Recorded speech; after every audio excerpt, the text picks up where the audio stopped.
There has been a lot of drama in our neighboring Tanzania, that has to do with Kenyans.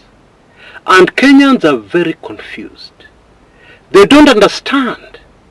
They can't begin to understand why the Tanzanian government has taken the decisions it has, including deporting Kenyans. Since when did you hear that? An African country deporting citizens of a fellow African country. When did you hear that? And in this case it is worse, because these are the citizens of neighboring Kenya. Jirani, inchi jirani, as they call us in Kiswahili. So, on my show today, I am going to reveal some very earth-shattering, shocking details. But at the end of it all, anybody who takes in this video will perfectly understand what has happened, will be able to understand what is going to happen in the future, and will no longer be confused about Tanzania's very bizarre and strange foreign policy of deporting citizens wa nchi ya jirani. Okay? It doesn't make sense, and it will never make sense in 100 years unless you have this information I am about to give you.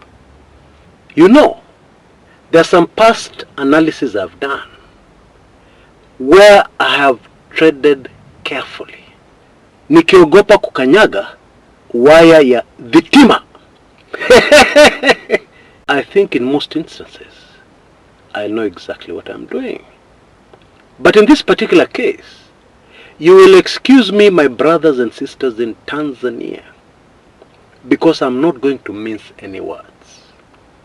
I am going to say the whole truth and nothing but the truth. And guess what?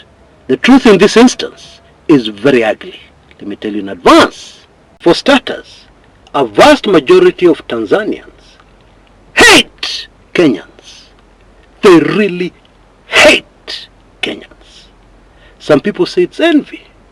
Okay? Nyinyi na kizungu yenu nyingi. Kwa sababu mnajua kuongea English, mnafikiri mko mbele. And in response, Kenyans have never lost the opportunity to make fun of the Tanzanians and the difficulties they get with the English language. Okay? You find even a very well-educated, very knowledgeable professor, a real professor, not like the fake ones we have in Kenya. A real professor cannot construct 2 sentences in correct English. Okay? And Kenyans make fun of that. And what has happened over the years is that there is hatred chini ya maji. Well, I'm going to shock you today. That hatred is not an accident. It is manufactured. And it has an objective. A political objective. Oh yes. You see, Tanzania may have many political parties, but the truth, the whole truth, is that it is still a single party dictatorial government. More dictatorial than even Jomo Kenyatta was in his worst years. That is the truth. And what happens is that they camouflage things, pretend they have many political parties, but the truth is there is no other party in Tanzania except the CCM, Chama cha Mapinduzi. Very ironic. It's the party for change, but it has never brought any change in Tanzania all these years. Tanzania development is very slow. The country has got a lot of potential, but there are few powerful people who hold the country at ransom and stop it from progressing. And these people are very nervous about Kenyan influence getting into Tanzania. They are very nervous about that. They don't want inchi jirani to influence their citizens to wake up. They don't. And therefore, the intelligence community, usalama wa taifa, have carefully manufactured a narrative to keep Tanzanians hating, their brothers and sisters in Kenya, thinking their brothers and sisters in Kenya are crazy. We don't go that way, that kind of narrative, okay? And the whole objective is to keep Tanzania a dictatorship, okay? Now all the Kenyans who lived through the years of the mighty Soviet Union Empire are going to understand this a little more easily than the rest of us. In this kind of dictatorial regime, there are always power struggles. And within the center of power, there's always power shifting. Now and then, today, this particular group, has power. Tomorrow, another different, we can call them cartel, within the dictatorship has the power. Okay? And I will give you a good example. In the run-up to the 2015 presidential elections that brought John Pombe Magufuli to power, something very fascinating happened. You see, before then, the power was mostly with a small clique of wazees that included former presidents of Tanzania. And so the intelligence community decided that this small clique were too corrupt. And in a way they were right. People like former President Jakaya Kikwete had several scandals linked to them. Now let's not make a mistake here. The kind of corruption there is in Tanzania cannot be compared to what we have in Kenya today, or what we have had in Kenya over the last 20 years or so. No.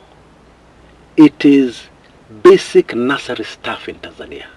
They are nowhere near the corruption on steroids that we have in Kenya today. They are far behind, but it's still corruption. Okay? And so the intelligence community decided that they were going to carry out a coup.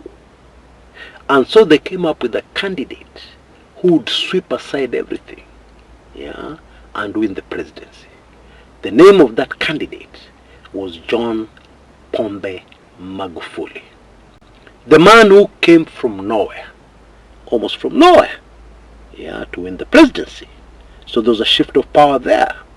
And when Magufuli got power, he started getting very paranoid about his intelligence service. He realized these are the people who brought me to power. And his advisors told him, these people are the ones who got you into the presidency. Be careful. And therefore he decided to purge the intelligence community. A few very powerful wazees within usalama wa taifa were pressured into retiring. Now, this decision by Magufuli, in my opinion, cost him his life. Why? Because these wazees had understudied the old usalama wa taifa that had protected the founding father of the nation, Mwalimu Julius Kabarage Nyerere. He was not liked by powerful Western nations. And they were able to successfully protect him from being assassinated. Okay, they had experience in that. And so, the people Magufuli ended up with were shot in that experience. They were naive. And so what happened to Magufuli? Happened. Anyway, let us be very clear on one point. It is ndoto ya mchana. It is a big joke to expect the opposition to defeat CCM in a presidential election in Tanzania. That is a big joke. It can never happen. Under the current structure, under the current system in Tanzania, it can never happen. Forget it. The best illustration of this were the 2020 general elections. President John Pombe Magufuli decided he didn't like these opposition people making noise here and there. And therefore that election was rigged in such a way that the CCM party won close to 99% of the seats, apart from the presidency. They completely wiped out the whole opposition. Let me give you an example if such a thing were to happen in Kenya. Yeah? Elections are held by UDA at the moment because CCM is also very unpopular in Tanzania. Not as unpopular as UDA. UDA takes the cup without any competition. Nobody can touch them. But CCM is also very unpopular in the country. Okay? So imagine an election today, and then UDA wins 99% of the seats. Most of the Mount Kenya region even, almost the entire Mount Kenya region, is UDA. Yeah?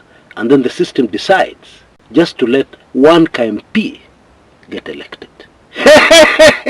That is what happened in Tanzania in the year 2020.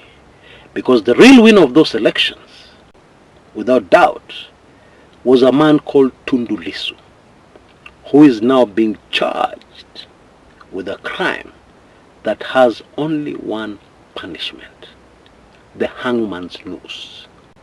Yeah? Hanging act. There is no fine.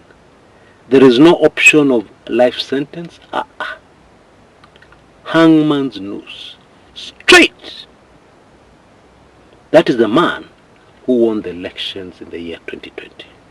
Now, let's fast forward to the present.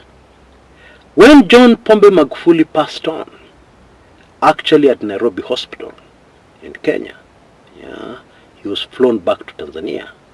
And then the Usalama wa Taifa sat down trying to figure out what to do next. The first thing they did was to reach out to the then Vice President, Madam Suluhu Hassan. And they briefed her. They told her what to do. They told her what to say.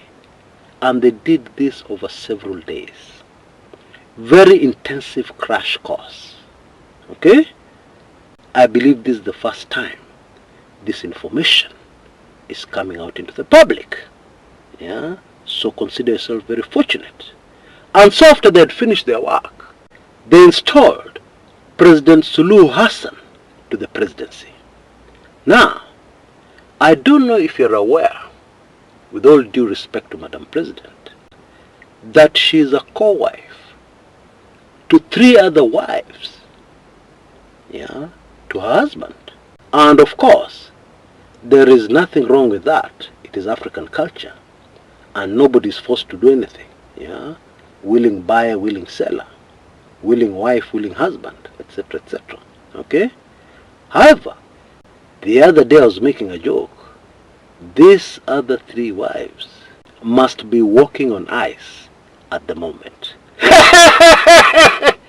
Because it is normal for wives to have problems. Wives of the same man. You can't convince me otherwise. Because it is even in the Bible. Remember Jacob had 2 wives. Rachel, whom he loved, and Leah, whom he didn't love. And he showed it very openly. Okay? There is always a problem between the many wives of a man. Never be cheated by appearances. Okay? So I joked about that. Anyway, Madam Suluhu owns her presidency to who? To the people of Tanzania? No! To the intelligence service, Usalama wa Taifa. And therefore, you need to sit down for this one. She is a stooge of the Usalama wa Taifa. They are the people who make the decisions, including these latest decisions, to deport Martha Karau. I mean, what harm was there in Martha Karau attending the trial of Tundu Lissu? Tell me, what political impact would it have had in Tanzania? How many Tanzanians know Martha Karau? Get serious. Okay? These are just the draconian, bullying moves that Usalama wa Taifa have always been known for. But here is the really shell-shocking fact. within that Tanzanian intelligence service, usalama wa taifa, in recent times, there is evidence emerging of a Western power creeping in a very big way to influence the usalama wa taifa. And if you observe carefully the moves the country called Tanzania has made in recent times, you will understand what I am saying. You see, it is a huge contrast to the days of Magufuli, when Magufuli stood against the rest of the world with the Homa ya Mchina manenos. That can never happen today, because that powerful Western influence has infiltrated usalama wa taifa. I will give you the latest evidence of that. There was a Tanzanian lady, an activist, who was abducted in Kilimani, Nairobi, Kenya. Remember that case? I did a very detailed video on that incident, which apparently didn't have a lot of interest from Kenyans. Yeah, which is okay. Kenyans are not interested in foreign affairs, just like citizens of many other countries are not interested. They are bored in foreign affairs. But to cut to the chase, the lady was in the hands of usalama wa taifa, and the plan was to speed her to the border, cross the border, and take her back to Dar es Salaam. Yeah. And that would have probably been the last time anybody would have seen her. But somebody made a call. Not to Dar es Salaam. Somebody made a call somewhere else. A powerful Western nation. And right in the middle of this operation, it was stopped. Just do your research. In fact, I'm going to put a link to that video in the description area below if you want the details of what happened. Therefore, that is clear evidence that the usalama wa taifa of the years of Magufuli is not the same usalama wa taifa of today. But here is the big news, and it is extremely bad news for usalama wa taifa. The breaking news is that freedom is coming to Tanzania. Okay? The latest move to stop Martha Karau, actually to deny her entry into Tanzania and to deport her, was too late. Kenyan activists have been working closely with their Tanzanian sisters and brothers in recent years. The usalama wa taifa appears to have been asleep, and in a way you cannot blame them. They are not used to dealing with NGO influence the way the Kenyan intelligence service is used to. Okay? They are beat in the dark. They are short on skills there. And therefore the influence is already huge. And it is only a matter of time before our Tanzanian brothers and sisters wake up and stop looking at Kenyans as the enemy, and instead start looking at Kenyans as their brothers who can assist, who can help them to liberate their own country. This idea of charging Tundu Lissu and locking him up in jail so as to stop him from participating in the general elections, in the presidential elections, and I suspect it is because last time he gave CCM a real scare when he actually won those elections. So this time round they probably felt they don't want to take any chances. That was their biggest mistake, because world attention has been attracted now to Tanzania, and even their foreign friends will now have to step back. They will now have to put pressure, and indeed you can see evidence of some of this pressure, because some of the Kenyan activists held in Tanzania, who in fact were going to be charged, have now been released. That was because of pressure. Bottom line, CCM is in very big trouble. Oh, they're in serious trouble. Even if they don't realize it yet, they're in very serious trouble. You see the wind of change I've been talking about, which is blowing across East Africa currently. Yeah, blowing across Kenya very strongly, touching also Uganda, by the way, believe it or not, is now blowing, beginning to blow over the massive country called Tanzania. You know, if you put Kenya and Uganda together, they will still not fit into Tanzania. It is a huge country. So those winds of change are blowing across the biggest, largest country in East Africa, Tanzania. And as we have said on this channel, who can stop the wind? Who? And therefore, these people who have been eating from CCM, living off CCM, surviving because of CCM, tafadhali ndugu zangu na dada zangu, tafuta kazi nyingine na mtafute kwa haraka. Mambo yamebadilika. Nimewaambia, shauri yenu, tafuteni kazi nyingine sasa hivi. Kwanza tafuta kazi nyingine jana, in fact juzi.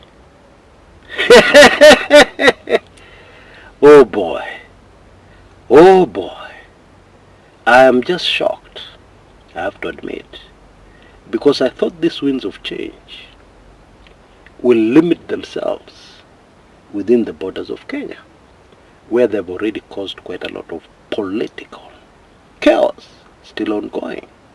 But then it seems that even conservative, communist, in my opinion, Tanzania, pretending to be a democracy, a multi-party democracy, that's the biggest joke. Even that country is now being touched by the winds of change. I want to challenge you to watch the nation of Tanzania over the next 3 months. Over the next 3 months, at the end of those 3 months, hey, at the end of those 3 months, Kenyan influence will have filled the entire nation of Tanzania. And I need to talk to my fellow Kenyans. Tanzanians are very intelligent people. You cannot judge them because they don't speak English. There is a very good reason for that. The founder of the nation united the whole nation in one language. Swahili was used even for physics, chemistry in schools, etc., etc. There was a lot of emphasis in Kiswahili. And today Tanzania has over 120-something tribes. And the country is very united. Very little tribalism in Tanzania. Compared to Kenya that has only 40-something tribes. And people are talking tribe, breathing tribe, eating tribe. So founding father Mwalimu Julius Nyerere did a very good job. But the country has paid the price of the shortfall of kuongea lugha ya Kiingereza. Yeah, the price they've paid is English. Which in my opinion is neither here nor there. So what? The Chinese are very advanced today. They can't speak English. So let's wake up, brothers and sisters. We are brothers and sisters. And we're fighting the same enemy, the system. Kwa hivyo, hii porojo ya usalama wa taifa, tuachane naye. Let us ignore this narrative of the evil usalama wa taifa. Okay? Now very quickly before I go, I have that special report which is still available, only for a short time longer. Yeah, so I advise you to rush and do what you have to do to get it. I believe you can see details of the screens right now. And surprise, surprise, it is also linked. It is also linked to what is unfolding in Tanzania, especially the part about foreign influence. When you take in this special report, you will understand even this video I've done today even better. Okay? And of course we continue to celebrate 20 great years of the Kumekucha brand, and I continue to receive gifts which will help us to develop and move to the next very exciting level of the Kumekucha brand. And I'm sure most of you would love to participate. And there is the extra incentive that it is possible for you to win a free pass, golden pass to everything Kumekucha. Okay? All you have to do is that when you send in your gift, you also text me your email. Okay? You can see all the details on your screens right now. All for a better Kenya. All for a better East Africa. Until next time, this is Chris Kumekucha.